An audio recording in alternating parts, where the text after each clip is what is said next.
England యువ batter Jacob Bethell Ashes series లో తన అరంగేట్రం మ్యాచ్ లోనే అద్భుతంగా రాణించి అందరి దృష్టిని ఆకట్టుకున్నాడు. మెల్బోర్న్ క్రికెట్ గ్రౌండ్ వేదికగా జరిగిన 4వ టెస్టులో 175 పరుగుల లక్ష్య ఛేదనలో 40 పరుగులు చేసి ఇంగ్లాండ్ విజయంలో కీలక పాత్ర పోషించాడు.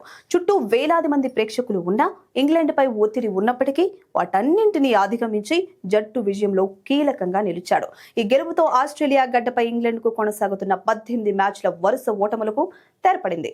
మ్యాచ్ అనంతరం బెథెల్ మాట్లాడుతూ ఈ స్థాయి ఒత్తిడిని తట్టుకోవడంలో తనకు ఐపీఎల్లో రాయల్ ఛాలెంజర్స్ బెంగళూరు తరఫున ఆడిన అనుభవమే ఎంతో ఉపయోగపడిందని బెథెల్ వెల్లడించారు. చిన్నస్వామి స్టేడియంలో 50,000 మంది ప్రేక్షకులు ఉన్నప్పటికీ అక్కడ 1,00,000 మందికి పైగా ఉన్న ఫీలింగ్ వస్తుందని, దాంతోనే మెల్బోర్న్ లో ఒత్తిడిని జయించానని చెప్పాడు. నిజానికి నేను చాలా నర్వస్ గా ఫీల్ అయ్యాను. ప్రేక్షకుల వల్ల కాదు, సందర్భం వల్లే. కానీ నేను భారత్ లో ఆడాను. అక్కడ 1.6 లక్షల మంది చూస్తున్నట్లు అనిపిస్తోంది. ఇక్కడి వాతావరణం అద్భుతంగా ఉంది. గెలుపులో భాగస్వామ్యం కావడం ఆనందంగా ఉందని బెథెల్ చెప్పాడు.